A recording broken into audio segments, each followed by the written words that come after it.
Right on the heels of criticism that the GOP is getting run over in the confirmation process, Senate Judiciary Chair Chuck Grassley has drawn a line in the sand. Hearing Thursday, and if the committee's ready, a vote on Friday, putting a floor vote on Kavanaugh on track for next week. So let's bring in White House spokesperson for the Kavanaugh confirmation, Kerri Kupec. Kerri, great to have you back with us tonight. Thanks for having me on.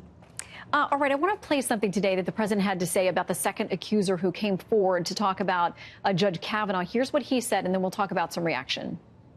Well, it might not be him, and there were gaps, and she said she was totally inebriated, and she was all messed up, and she doesn't know it was him, but it might have been him. Oh, gee, let's not make him a Supreme Court judge because of that. All right, a couple of women's groups, Planned Parenthood and NARAL, this is what they say. Statements like this from the President of the United States are dangerous and irresponsible. NARAL saying Donald Trump's attacks on Ms. Ramirez are disgusting and cowardly. He's been very disciplined on talking about these accusers. Today, it seems like he was a little bit more forceful in what he had to say. What do you make of the reaction? Well, I'm a little confused because those statements are from Ms. Ramirez herself. She herself said that she was so inebriated that she was lying on the floor in a fog, slurring her words. It took her 6 days working with attorneys to even remember this alleged incident. She admits there were significant gaps in the story. The New York Times reported that Ms. Ramirez was calling her Yale classmates to see if they remembered the incident, and the New York Times refused to run the story because they, quote, called dozens of people to attempt to corroborate the story, unlike the New Yorker, and they weren't able to do it. So the New York Times wouldn't even run this story. And President Trump was just repeating what Ms. Ramirez said about herself. And what about continued calls for the White House to authorize or to ask the FBI to go ahead and do an additional investigation into these claims? People are pointing back to the Bush White House during the Anita Hill, Clarence Thomas hearings and saying, you know, they actually asked for a hearing. In fact, to that point, the Washington Post had a piece out today. It says, as for Kavanaugh, he might actually benefit from an FBI investigation. Without one, he will always have a cloud over his head. They went on to talk about the fact that he could actually benefit and clear his own name if you have an independent body like the FBI look into this.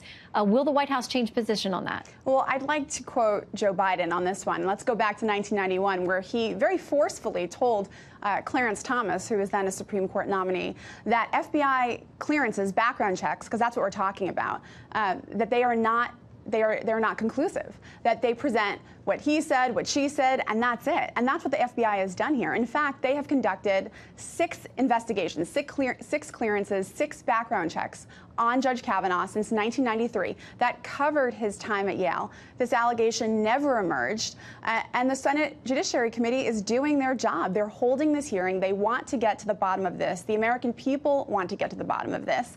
And Judge Kavanaugh, as he has repeatedly stated, is anxious to clear his name, which is why he even conducted, he did an interview just today with the Senate Judiciary Committee under oath, which is subject to criminal penalties if he was lying. And he emphatically told them that he did not do what Ms. Ramirez is alleging that he did. And of course, he did a public interview with our Martha McCallum. We played a lot of that last night on our show. The AP, in reaction to that, says after the interview aired, the sense in the West Wing was relief that Kavanaugh was able to present an image to counter the allegations. Yet there remained concern among aides and Trump himself as to how Kavanaugh, who appeared shaken at times during the interview, would hold up facing far fiercer questioning from Senate Democrats on Thursday. We imagine it's going to get pretty feisty. Any advice or takeaways from last night as he preps for Thursday? Well, I think he should take comfort in the many, many people from across this country who have come out on his behalf.